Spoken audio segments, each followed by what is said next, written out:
Hello dear student, most welcome in Pioneer Pharma Academy YouTube channel. आज हम discuss करेंगे बहुत ही महत्वपूर्ण टॉपिक है जो रिसेप्टर्स का, जी protein couple receptors, examples of G protein couple receptors. इनको लर्न करना सबसे टफ टास्क होता है, क्योंकि अगर हम एग्जाम्पल्स याद कर लेंगे तो हमारे लिए किसी भी टाइप का मैकेजिम आता है, सपोज बीटा वन एगोनिस्ट का मैकेजिम होगा तो यही मैकेजिम होगा जो मैंने लिखा हुआ है। एंटागोनिस्ट का जस्ट क्या होगा, अपोजिट होगा।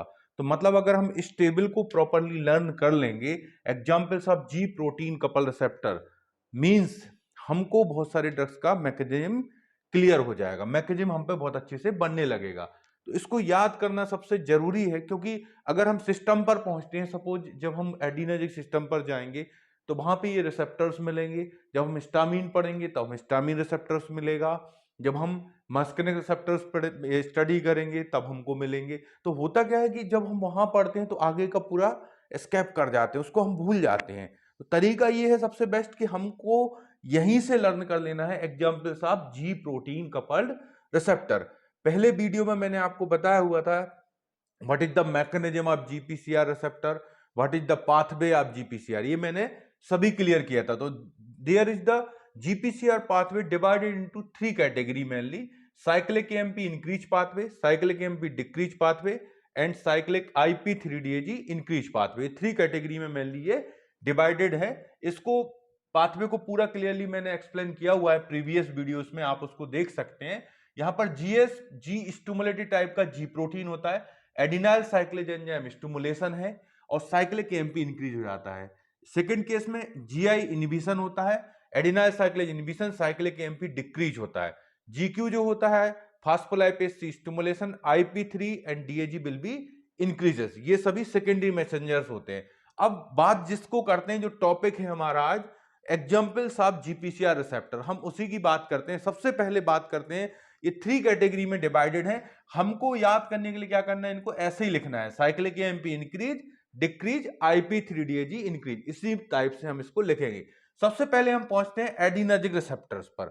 Adrenergic receptors divided into two category, alpha receptor and beta receptor. Alpha adrenergic receptors divided into two further sub type, alpha 1 and alpha 2, and beta 1 receptor also divided into beta 1, beta 2 and beta 3 receptor. तो यहां पर बात करते हैं जो beta receptors होता है, beta adrenergic receptor जो है हमारा, बीटा 1, बीटा 2, बीटा 3, इन तीनों में ही जो जीएस प्रोटीन रहता है, ये सभी एग्जांपल हैं जी प्रोटीन कपल रिसेप्टर के, और उसमें जी प्रोटीन जीएस होता है। मींस कौन सा पाथवे फॉलो करेंगे ये तीनों, इनका जो मैकेनिज्म होगा वो साइक्लिक एमपी इंक्रीज करेंगे। मतलब अगर बीटा 1 एगोनिस्ट ड्रग है तो उसका मैकेनिज्म होगा साइक्लिक एमपी इंक्रीज, और अगर वो बीटा 1 एंटागोनिस्ट होगा तो इसका जस्ट अपोजिट होगा। तो means this is most important. Next alpha receptors की बात करते हैं। अल्फा रिसेप्टर जो होता है अल्फा 2 एंड अल्फा 1, तो अल्फा 2 रिसेप्टर में रहता है जीआई, साइक्लिक एमपी को रिड्यूस करता है, और जो आपका अल्फा 1 होता है उसमें रहता है जीक्यू जी प्रोटीन, और वो क्या करता है, IP3DAG को इंक्रीज करता है। तो हम इसको सिस्टम वाइज याद करें, आप ऐसा याद ना करें कि डायरेक्ट हमको याद करना, इस तरीके से आप याद करोगे तो याद करना थोड़ा सा टफ होगा। अगर आप रेगुलरली इस टेबल को रिवाइज करते रहेंगे, डेली रिवीजन करें आप, तो यहां से मैं गारंटी देता हूं कि इस टेबल से जीपेट में क्वेश्चन जरूर आना है, कोई ना कोई क्वेश्चन आएगा। हो सकता है रिसेप्टर्स का एग्जाम्पल पूछे, हो सकता है ड्रग्स का मैकेनिज्म आ जाए आपसे। तो मैकेनिज्म मीन से 70 to 80% ड्रग्स का मैकेनिज्म यहीं पर है जो सिस्टम फार्माकोलॉजी पर एक्ट करती है, क्योंकि एंजाइम्स पर लिमिटेड ड्रग्स एक्ट करती हैं। मैंने प्रीवियस वीडियो में आपको बताया हुआ था, ट्रांसपोर्टर्स पर भी लिमिटेड करती हैं, आयन चैनल्स पर भी लिमिटेड करती हैं, मैक्सिमम जो करती हैं रिसेप्टर्स पर, और रिसेप्टर्स के अंदर सबसे ज्यादा करती हैं ड्रग्स जी प्रोटीन कपल रिसेप्टर्स पर। तो यहां पर देखें, सिस्टम वाइज ही याद करें कि जब हमको एडिनर्जिक रिसेप्टर्स की बात करते हैं तो beta and alpha, beta 1, beta 2, beta 3, तीनों रिसेप्टर्स में क्या होता है, जीएस होता है।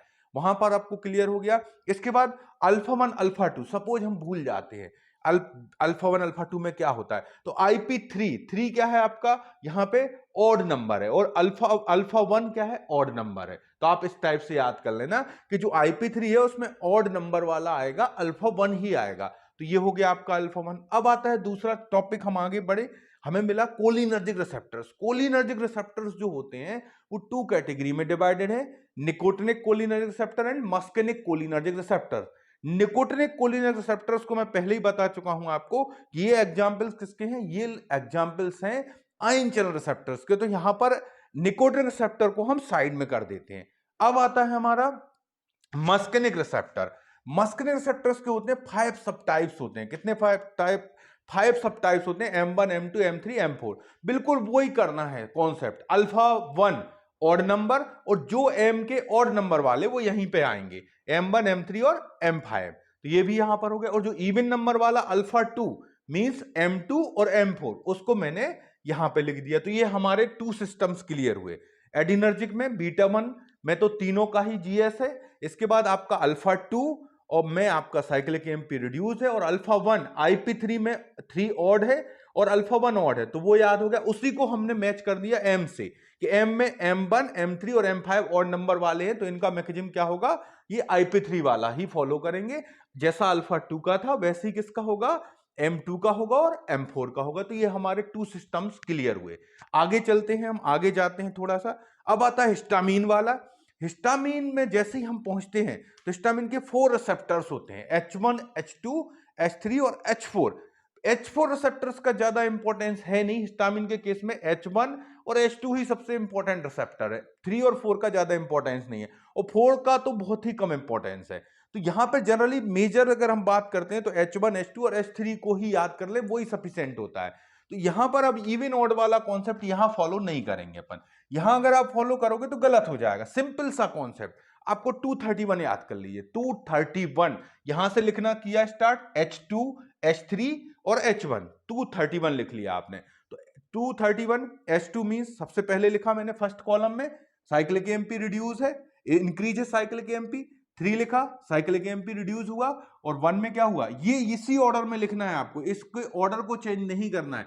Cyclic AMP increase decrease IP3DAG increase. यहां पर आपको 231 लिख लीजिए आप तो हिस्टामीन क्लियर। 231 बोला, H2 cyclic AMP increase, 3H3 cyclic AMP decrease, और H1 साइक्लिक एमपी इंक्रीज। इसमें इवन ऑड वाला कॉन्सेप्ट नहीं लाएंगे हम। अब आता है H4। H4 का ज्यादा काम है नहीं, तो यहां पर 3 के पास रहता है, आप तो ये मानो। तो 3 का जो होता है वही 4 का होता है। तो यहां पर आपका मैंने जो है H4 रिसेप्टर भी साइक्लिक एमपी को रिड्यूस करता है। मैं तो यही सजेस्ट करूंगा, आप तो 231 डायरेक्ट याद करो, और 231 से आपको याद हो जाएगा H2, यहां पर H3 और H1, ये याद हो गया हमारे लिए। तो हमारे लिए क्या हुआ, हमको ये याद करना है 2 3 1। अब 4 अगर आता भी है क्वेश्चन तो याद रखें कि जो 4 है वो 3 के जैसा ही मैकेनिज्म फॉलो करता है, मतलब ये H4 हो गया। इवन ऑड वाला कॉन्सेप्ट यहां पे नहीं होता फॉलो, वो आपको एडिनर्जिक सिस्टम और कोलिनर्जिक सिस्टम तक ही लिमिटेड रखना है, ये ट्रिक्स है बिल्कुल। इसके बाद हम आते हैं हिस्टामिन पर। तो आपने लिख लिया 231, 231 जैसे ही लिखा, यहां पर 2, यहां पर 3 और यहां पर 1, मतलब H2 रिसेप्टर ये फॉलो करेगा, H3 ये करेगा और H1 ये करेगा। क्लियर हुआ हमारा ये सब। आगे हम पहुंचते हैं सेरोटोनिन का रिसेप्टर आते हैं, उसके सेम रिसेप्टर होते हैं, HT1 HT2 HT3। 3 को भूल जाओ, 3 जो एग्जांपल है वो आयन चैनल रिसेप्टर का है, मतलब 3 यहां पर नहीं होगा। और सेरोटोनिन के रिसेप्टर्स की बात करें तो H1 H2 H3 H4 यही अपने काम के हैं। बाकी सब वो देखने के रिसेप्टर्स हैं, उनका बॉडी में कोई इंपॉर्टेंट फंक्शन है नहीं, ना ही ज्यादा ड्रग्स उन पर एक्ट करते हैं। तो यहां पे इसके एग्जांपल्स की बात करते हैं जब, तो इसके लिए मैंने कोड बनाया है 412। 3 आयन चैनल रिसेप्टर का एग्जांपल है तो वो हट गया। अब आता है 412 लिख दीजिए आप तो, 5HT4 5HT1 और 5HT2। तो आपको याद हो जाएंगे किसके रिसेप्टर्स हुए, सेरोटोनिन के रिसेप्टर्स हुए। उसके होते हैं सेवन रिसेप्टर। अब सेवन रिसेप्टर्स में से हमने मान लो नहीं दिया है बुक में, ये बुक में नहीं दिया है कि क्या एग्जाम्पल होता है, 5 का क्या मैकेनिज्म होगा, 6 7 का क्या मैकेनिज्म होगा। तो उसके लिए भी मैं बता देता हूं। देखो सरफेसली आपको 412 याद रखना है, 5HT यहां से 4 5HT1 और 2। अब हम पहुंचते हैं थोड़ा सा डीप। अगर हमसे किसी ने पूछा 6 7 का मैकेनिज्म क्या होता है, तो 6 7 का मैकेनिज्म होता है साइक्लिक एमपी इंक्रीज करने वाला, यहां पे मैंने लिखा हुआ है इसलिए। और 5 का मैकेनिज्म क्या होता है, साइक्लिक एमपी को रिड्यूस करता है। इसको लर्न नहीं करना है कोई, इसके कारण हम मेन पॉइंट को नहीं भूलेंगे। 412 से आपके सेरोटोनिन याद हो जाएंगे, 231 से हिस्टामिन याद हो गए। ये जो इसी ऑर्डर में हमको लिखना है और इनको पुट कर देना, तो ये मैकेनिज्म हो जाएगा। अब हम आगे निकलते हैं और डोपामीन मिला। डोपामीन के 5 रिसेप्टर्स होते हैं, इनको 2 ग्रुप्स में डिवाइड कर दिया। D1 लाइक रिसेप्टर मतलब D1 लाइक मतलब D1 और D5 रिसेप्टर्स होता है। तो यहां से स्टार्ट किया D1 लाइक और D2 लाइक, बस यहां से कोई मतलब नहीं हमको। यहां लिखा D1 लाइक और D2 लाइक, पहले कॉलम में D1 लाइक, दूसरे कॉलम में D2 लाइक लिख दिया। तो D1 लाइक रिसेप्टर मींस है यहां पर D1 और D5 होते हैं, D2 में 2, 3, 4 आते हैं। तो ये D1 लाइक मतलब साइक्लिक एमपी को increase, D2 like means cyclic MP को रिड्यूस। तो ये डोपामिन आपका क्लियर हुआ। अब हम और आगे जाते हैं। जो हमारे स्टिमुलेटिंग हार्मोन्स होते हैं, जो कंट्रोलिंग हार्मोन्स हैं, जो हाइपोथैलेमस से रिलीज होते हैं पिट्यूटरी ग्लैंड्स को, या जो आपके रेगुलेटिंग हार्मोन्स होते हैं stimulating, thyroid follicular stimulating hormones, जो आपका पिट्यूटरी ग्लैंड जो होती है मास्टर ग्लैंड्स होती है, वहां से हार्मोन्स दूसरे ग्लैंड्स को कंट्रोल करते हैं। तो जो कंट्रोलिंग हार्मोन्स हैं, ये ट्रिक है कि एफएसएच, एलएच, एसीटीएच और टीएसएच, इनको देख के ये नहीं समझना कि स्टेरॉयड हार्मोन है तो स्टेरॉयड रिसेप्टर होगा, बिल्कुल नहीं होगा स्टेरॉयड रिसेप्टर। इनका सीधा है एफएसएच, एलएच, एसीटीएच, टीएसएच और MSH. Melanocyte stimulating hormone, thyroid stimulating hormone, adrenocorticotropic hormone, luteinizing hormone and follicular stimulating hormones.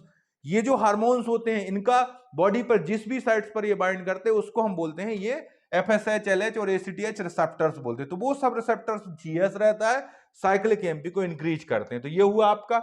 आगे आते हैं नेक्स्ट, एक और इंपॉर्टेंट रिसेप्टर होता है गाबा। गाबा न्यूरोट्रांसमीटर होता है, सीएनएस पर एक्ट करता है। उसके 3 रिसेप्टर्स होते हैं, गाबा ए, गाबा बी और गाबा सी रिसेप्टर। गाबा ए और गाबा सी रिसेप्टर जो एग्जाम्पल है वो आयन चैनल रिसेप्टर के हैं, और गाबा बी जो एग्जाम्पल होता है वो किसका है, साइक्लिक एमपी को रिड्यूस करता है। ये हो गया यहां पर। हम आगे आते हैं एडिनोसिन का A1 रिसेप्टर, जैसे डोपामिन लाइक D1 ऐसे एडिनोसिन A1 रिसेप्टर और एडिनोसिन का A2 रिसेप्टर्स। ये जो एग्जाम्पल्स हैं एडिनोसिन रिसेप्टर्स जो हैं, यहां पर आपको ध्यान रखना है एडिनोसिन A2 बिल्कुल डोपामिन का अपोजिट बोलेंगे हम, एडिनोसिन A2 रिसेप्टर और एडिनोसिन A1 रिसेप्टर, डोपामिन का जस्ट अपोजिट है। मैंने इसलिए यहां पे लिखा हुआ था कि जिससे यहां चेंज करेंगे तो आपको याद रहेगा, इनका डोपामिन का जस्ट अपोजिट D1 लाइक जहां था वहां A2 आएगा, एडिनोसिन A2 रिसेप्टर और एडिनोसिन A1 रिसेप्टर। ये हो गया। आगे चलते हैं हम। अब हमको मिला सोमेटोस्टेटिन रिसेप्टर। सोमेटोस्टेटिन रिसेप्टर को याद कर लेना है कि जो सोमेटोस्टेटिन रिसेप्टर है वो किसका एग्जाम्पल होता है, वो साइक्लिक एमपी को रिड्यूस करता है। इसके अलावा एक और इंपॉर्टेंट एग्जाम्पल है ग्लूकेगॉन रिसेप्टर। ग्लूकेगॉन रिसेप्टर में IP3DAG क्या होता है, ये साइक्लिक एमपी इंक्रीज होता है, ये इसी कैटेगरी में आता है ग्लूकेगॉन रिसेप्टर। इसको ध्यान रखें क्योंकि इंसुलिन जो होता है वो एंजाइम रिसेप्टर का एग्जाम्पल है, और इंसुलिन का अपोजिट वर्क करता है ग्लूकेगॉन। तो ग्लूकेगॉन एक्ट करता है ग्लूकेगॉन रिसेप्टर पर, वो साइक्लिक एमपी को इंक्रीज करता है। तो ये सभी साइक्लिक एमपी के हुए। अभी मैं प्रोस्टाग्लैंडिन की बात नहीं करूंगा कोई भी, यहां पर हो गया। अब एक और इंपॉर्टेंट रिसेप्टर है हमारे लिए एंजियोटेंसिन। पहली चीज एंजियोटेंसिन सेकंड होता है, और उसके रिसेप्टर को हम 81 और 82 रिसेप्टर में डिवाइड किया हुआ है। तो क्या होता है, कई बार हम जब पढ़ते हैं 81 रिसेप्टर, मतलब वो लगता है कि एंजियोटेंसिन 1 का रिसेप्टर है, 1 का रिसेप्टर नहीं है, वो 2 का रिसेप्टर होता है, उसके 2 सब टाइप है वो। तो एंजियोटेंसिन के 2 रिसेप्टर्स होते हैं सेकंड के, 1 और 2। तो 81 मेन काम करता है वैसोकंस्ट्रिक्शन, और उसके हम एंटागोनिस्ट को एंटी हाइपरटेंसिव के फॉर्म में यूज करते हैं। तो यहां पर 81 रिसेप्टर जो होता है वो IP3DAG पाथवे फॉलो करता है, और 82 रिसेप्टर जो होता है वो साइक्लिक एमपी को रिड्यूस करता है। इसको भी हमको ध्यान रखना है। इसके बाद पहुंचते हैं हम पर्टिकुलर प्रोस्टाग्लैंडिन पर। तो प्रोस्टाग्लैंडिन में जैसे प्लेटलेट एक्टिवेटिंग फैक्टर्स या ऑटोकाइट्स की बात करते हैं सभी, platelet activating factor receptor, leukotrienes receptor, thromboxane receptor, these all are the examples of IP3DAG pathway. Okay, यहां पर ये सभी IP3DAG पाथवे के एग्जांपल्स हैं। इसके बाद सबसे इंपॉर्टेंट बात आती है प्रोस्टाग्लैंडिन। अब प्रोस्टाग्लैंडिन रिसेप्टर्स का आप देखना बुक में क्लियर नहीं है, उसको याद करना है, लेकिन हमको प्रोस्टाग्लैंडिन के जो रिसेप्टर्स होते हैं उनको P लिख देते हैं जनरली। प्रोस्टाग्लैंडिन के रिसेप्टर को P लिखते हैं, जिस टाइप का प्रोस्टाग्लैंडिन होता है उसका नंबर लगा देते हैं। जैसे यहां पे लिखा मैंने प्रोस्टाग्लैंडिन DP1 रिसेप्टर, तो ये DP1 मतलब प्रोस्टाग्लैंडिन DP1 रिसेप्टर है। Prostaglandin EP2 receptor, prostaglandin EP4 receptor and prostacyclin IP, prostacyclin generally कहलाता है PGI2।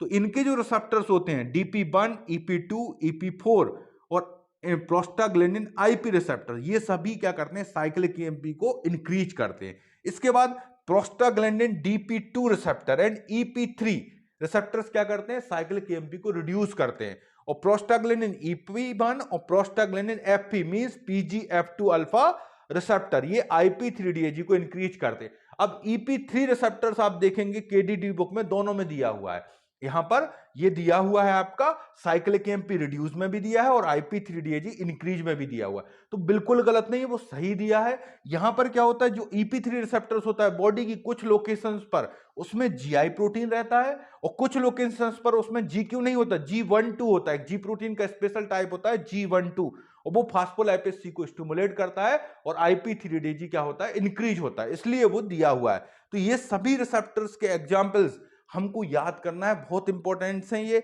एग्जाम्पल्स। याद करने का तरीका मैंने बताया आपको, पहले इनको नोट करना है। ये आपका increase decrease IP3DAG increase, okay, ये लिखा। एडिनर्जिक सिस्टम्स पर हम पहुंचे, बीटा 1 IP ये साइक्लिक MP इंक्रीज, अल्फा 2 और अल्फा 1 मैंने इवन ऑड वाला कॉन्सेप्ट बताया, आपको याद कर लेना है, सेम मस्कुलर रिसेप्टर्स के लिए। फिर हिस्टामिन का 231, सेरोटोनिन के लिए 412 मैंने आपको बता दिया, डोपामिन के लिए यहां से D1 लाइक और D2 लाइक लिख दिया हमने। उसके बाद हम पहुंचते हैं साइक्लिक MP इंक्रीज में जो इंपॉर्टेंट हो सकते हैं, glucagon receptor, FSH receptor, LH receptor, ACTH receptor, ये सब किसके एग्जांपल्स हैं, इसी के होते हैं। फिर हम प्रोस्टाग्लैंडिन पर पहुंचते हैं, तो प्रोस्टाग्लैंडिन में आपका DP1, EP2, EP4 और प्रोस्टाग्लैंडिन PGI2 रिसेप्टर, ये क्या होते हैं, साइक्लिक MP को इंक्रीज करते हैं। साइक्लिक MP को डिक्रीज जो करने वाले रिसेप्टर्स हैं उसमें यहां तक गाबा B रिसेप्टर याद करना, opioid, mu and delta receptor, kappa receptor channel regulation करता है और वो क्या करता है, यहां पर कैल्शियम को डिक्रीज करता है, ये याद करना। अब क्या होगा, देखो ये एग्जांपल्स हमने याद किए, इसके बाद भी आपको बुक में एक पॉइंट मिलेगा, लिखा रहेगा चैनल रेगुलेशन। चैनल रेगुलेशन में लिखा रहेगा पोटेशियम इंक्रीज और कैल्शियम डिक्रीज, ऐसा लिखा रहता है, और एक लिखा रहता है कैल्शियम इंक्रीज। तो ये याद करने की कोई जरूरत नहीं है, कैल्शियम डिक्रीज बस को याद कर लेना, ये होता है आपका opioid kappa receptor, G0 protein होता है। कैल्शियम इंक्रीज जो होता है इसमें एक अकेला एग्जांपल है beta 1 adrenergic receptor, beta 1 adrenergic receptors जो होता है वो कैल्शियम को इंक्रीज करता है, तो ये हो गया। इसके अलावा आपको कोई भी जरूरत नहीं है, जो पोटेशियम को, जो GI वाले हैं ये सभी मैं पहले भी बताया, ये सब क्या कहलाएंगे, पोटेशियम को बढ़ाने वाले और कैल्शियम को रिड्यूस करने वाले। IP3DAG वाले जो होते हैं जनरली कैल्शियम को इंक्रीज करने वाले रहते हैं और साइक्लिक MP को बढ़ाने वाले जो होंगे वो कैल्शियम को इंक्रीज करते हैं। जो इनका G बीटा गामा यूनिट्स होती है वो इसको रेगुलेट करती हैं। तो ये सभी एग्जाम्पल्स मैंने आपको समराइज किए हैं, इस टाइप से आपको कहीं भी किसी भी बुक्स में समराइज नहीं है। मैं यही सजेस्ट करूंगा कि इसको जरूर लर्न करें, ये GPAT के लिए बहुत इंपॉर्टेंट है। आप हमारे चैनल को जरूर लाइक करें, सब्सक्राइब करें। ओके।